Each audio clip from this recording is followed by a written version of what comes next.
everyone, welcome back to my channel. My name is Shaki and today I have something that was requested but not in this format. As someone who reads a lot and is surrounded by people who don't read a lot quite often, I get asked a lot of questions along the lines of, how do you read so much? Do you have any recommendations? Is there any books that you don't like? And I get asked these questions so many times by people I know in real life, by people on the internet. So I decided to make these videos maybe once or twice a year, maybe more if I start to really read books in a row that I would profusely recommend. So here we go, good old book recommendations part 1.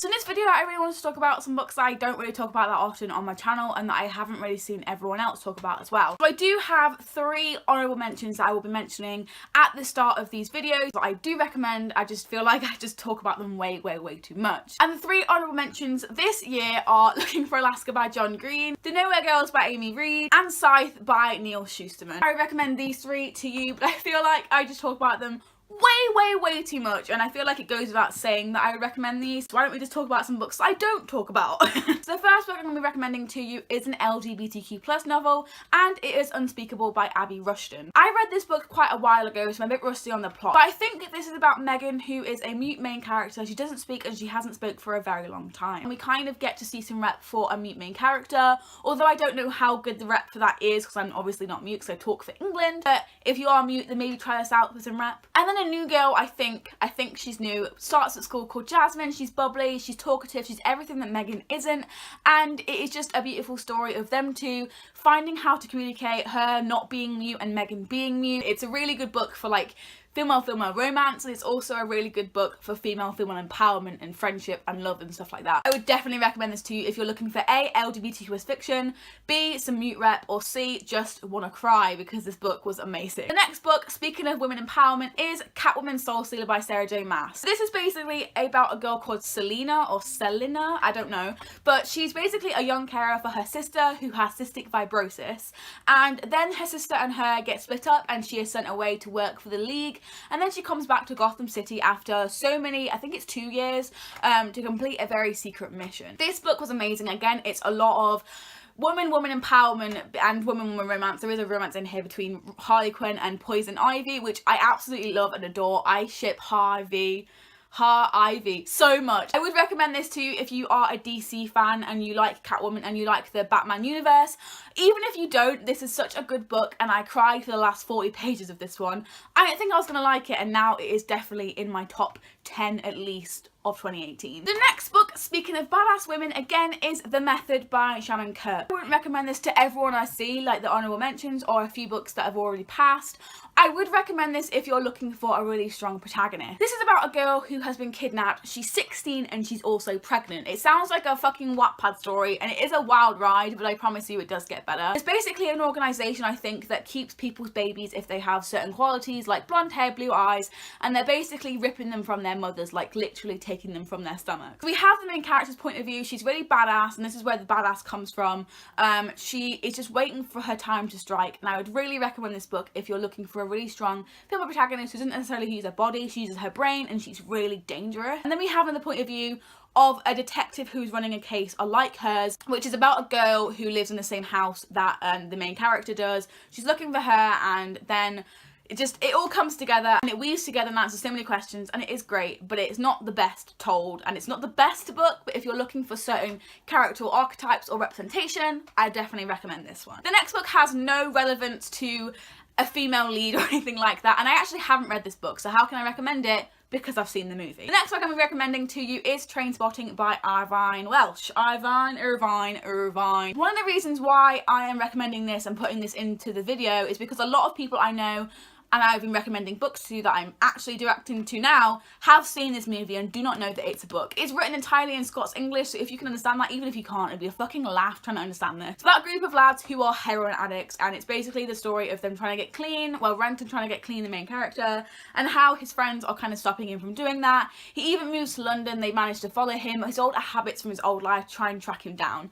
And it's, I think, the same storyline as the movie, but with a little bit more extra content. And if you love love the movie. Who doesn't want extra content from their favourite movie? A scene that was cut out from the movie is in this book as to why Trainspotting is called Trainspotting. Get some extra info. The next book is kind of a spooky read, and that is Anna Dressed in Blood by Ken Dare Blake. This is basically about Cass, who is basically a reaper. He like goes for demons and ghosts and stuff, and he like extracts them and sends them on their way into their happy place, basically. Then he comes across Anna, who is one of the strongest ghosts that he's ever come across, ever met in his entire life. Anna has killed everyone who's ever dared to go into her house, but Cass is willing to make that chance to send her on to the other side and to make her a happier spirit. I haven't read this in a very long time, so I'm really sorry if that synopsis is just so inaccurate. I really haven't read this in a long time, but that's what I've gathered from the back and what I've gathered from my memory. Although I really did enjoy this book, I have kind of forgotten because it was a few years ago. If you're looking for like a spooky book this Halloween or even just fall season or whenever, you know, it doesn't have to be spooky season if you want to read a spooky book. And B,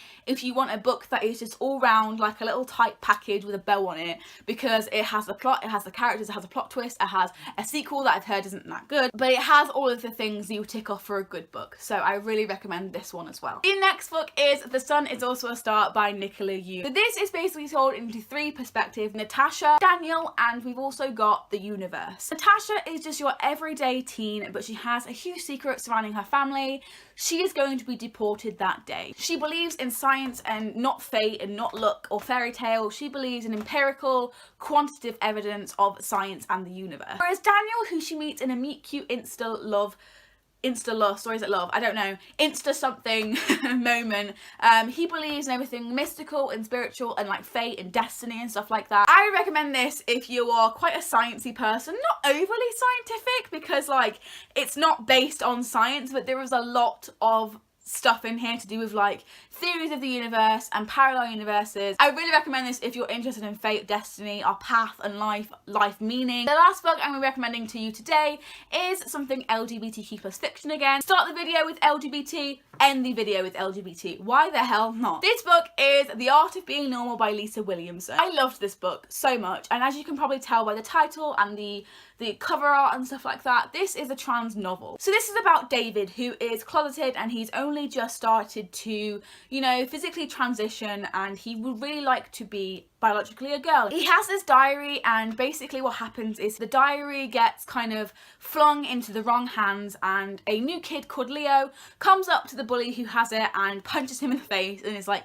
give him back his diary. This is just basically an unlikely friendship between two people who have secrets and who want to be something that they're either not yet, and they just kind of share life stories, and it is really beautiful and emotional. I recommend this to you if you haven't read that much LGBTQ plus fiction, and I'd also recommend this to you if you are trans, because although I can't explicitly say it's good rep, for someone who identifies as genderqueer, I can say that it has hints at good rep, because I know what it feels like to have gender dysphoria, and I can feel that in this, although I don't know after transition, because obviously I don't want to transition, but I know how it feels to have that. So that's good, but I'm not sure of the overall representation of that, if that makes sense. It's a start, it's somewhere that we can lift off from, and I really think that trans kids are going to really benefit from this, even trans like adults. I feel like this is a positive voice into the community and a really good step forward, so I really recommend this if you even aren't trans, if you are trans, just to get to know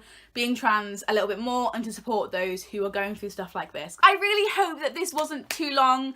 I've tried to really condense my thoughts and think about things before I start babbling on about them. If you did like my recommendations, please give this video a huge thumbs up, and if you would like me to have any of your recommendations, please put them in the comments below, because I love being recommended books. Some of my favourite books are recommendations, which is why I think I wanted to make this video so badly, because I know a lot of people's potential favourite books in the future are in this pile. Thank you so much for watching. If you like this kind of content, booktube, you can go ahead and hit that subscribe button down below. I do make videos on the channel every Tuesday. I hope you picked one of these books up, one of them interested you, and I will see you next week for a brand new booktube video. Bye! I was about to say 1, 4, 3. Bye! You've got a face for a smile, you know. A shame you're wasted when you're breaking me slowly. But I've got a world of chances.